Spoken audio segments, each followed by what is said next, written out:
एक बार सती अनसुईया की परीक्षा लेने 3 साधु उनकी कुटिया के द्वार पर आए। मुनियों के स्वागत के लिए अनसुईया ने अर्घ्य आचमन देकर कंद मूल समर्पित किया, किंतु मुनियों ने आतिथ्य स्वीकार नहीं किया। अनसुईया ने विनीत भाव से पूछा, मुनिगण, कौन सा अपराध हो गया जो आप लोग पूजा ग्रहण नहीं कर रहे हैं? मुनिगण बोले, आप हमारी प्रतिज्ञा स्वीकार करें, तब हम लोग अन्न जल स्वीकार करेंगे। अनसुईया ने कहा, अतिथि सत्कार प्राणों का बलिदान देकर भी किया जाता है, अतः मैं वही करूंगी जिससे आप प्रसन्न हो। मुनियों ने कहा, तो आप निसंकोच होकर हमारा आतिथ्य करें। जब सती अनसुईया कुछ समझ न पाई तो मुनि बोले, आप हमारे साथ पर पुरुष जैसा व्यवहार न करके लाज मर्यादा और संकोच को त्याग कर अर्थात नग्न होकर हमें भिक्षा दे। सती अनसुईया जी मुनियों की वाणी सुन अवाक रह गई और बोली, ये कैसे संभव है? कोई भी पतिव्रता नारी भला पर पुरुषों के सामने अपनी लाज व मर्यादा का त्याग कैसे कर सकती है? लाज और मर्यादा तो नारी के आभूषण होते हैं और आप मुझे आभूषणहीन रूप में क्यों देखना चाहते हैं? लगता है आपके मन में कोई खोट है। मुनि बोले, हम सच्चे तपस्वी हैं।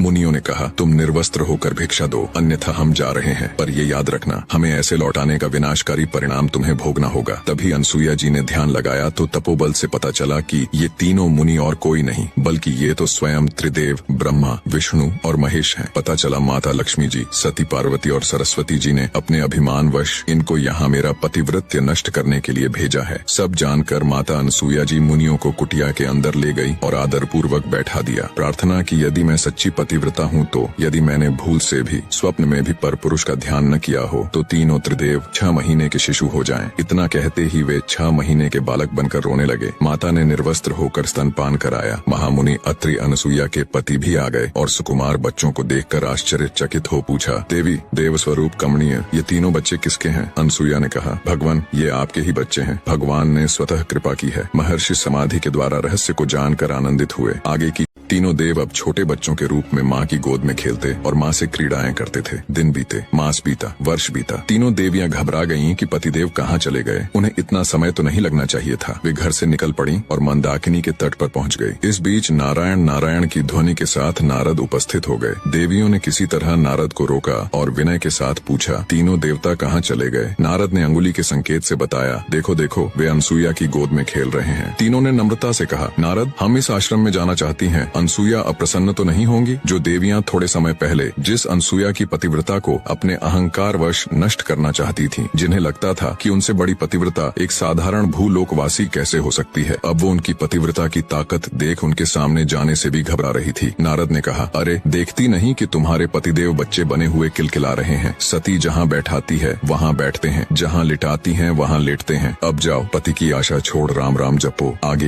अब जाओ, पति की आशा छोड़ राम राम जपो। अंततः देवियों ने भूल स्वीकार कर कहा, नारद, अनसुईया से बढ़कर कोई पतिव्रता नहीं है, हम लोग इसे मानती हैं। हम अब किसी गुणवान के प्रति ईर्ष्या नहीं करेंगी। नारद ने कहा, तुम लोग सती की शरण में जाओ, कल्याण होगा। बच्चों को सती के वश देख वे भयभीत होकर घर के अंदर जाने का साहस नहीं कर रही थी। इसी बीच अनसुईया मंदाकिनी में स्नान कर गीले वस्त्रों में अंदर गई तो तीनों देवियों ने कुटी के द्वार पर खड़ी होकर कहा, माता जी, हम भीतर आए? अनसुईया ने उनसे पूछा, तुम कौन हो? उन्होंने कहा, हम आपकी पुत्र वधू हैं। अनसुईया ने कहा, बहुओं को घर में आने के लिए क्या पूछना, तुम्हारा ही घर है, चलिए आओ। लज्जा से नम्रमुखी होकर तीनों ने प्रवेश किया और अनसुईया के पैर छुए। इतने में अत्रि ऋषि आ गए। वे तीनों घूंघट डालकर एक और बैठ गईं। महर्षि ने पूछा, देवी, ये तीनों कौन हैं? देवी ने कहा, ये तीनों आपकी पुत्र वधुएं हैं। देवी, तुम तो बड़ा कौतुक करती हो, अब बड़ी बहुएं भी आ गईं। अत्रि ने आश्चर्यपूर्वक कहा। आगे तीनों देवियों ने सती के पैर पकड़े और कहा, क्षमा करें और हमारे पति हमें प्रदान करें। अनसुईया ने कहा, मैं कब मना कर रही हूँ, गोदी में उठाकर ले जाओ। तब तीनों ने प्रार्थना की, माँ, अब और अधिक लज्जित न करें। यह सुनकर देवी का हृदय द्रवित हो गया और उन्होंने पुनः पतिव्रता धर्म के बल से उन्हें यथावत कर दिया और उठकर तीनों देवों की वंदना की और पूजन किया। देवताओं ने कहा, पतिव्रते, हम तुम्हारे पतिव्रत्य से संतुष्ट हैं, वर मांगो। माता अनसुईया ने कहा, आप मेरे पुत्र हो जाएं। तीनों ने तथास्तु कहा। यही देव बाद में पुत्र के रूप में उत्पन्न हुए। पति को परमेश्वर मानकर अपनी समस्त इच्छाओं को पति की इच्छा में विलीन कर जो नारियां जीवन यापन करती हैं, उनके लिए संसार में कुछ भी असाध्य नहीं है। अनसुईया जी से जुड़ी एक और कथा है जिससे उनकी पतिव्रता शक्ति का पता चलता है। एक बार जब पृथ्वी पर पतिव्रता शांडिली के कारण 10 दिन तक सूर्योदय नहीं हुआ था, तब माता अनसुईया जी ने देवताओं के आग्रह करने पर पतिव्रता शांडिली की मदद कर भीषण त्रासदी को टाला था।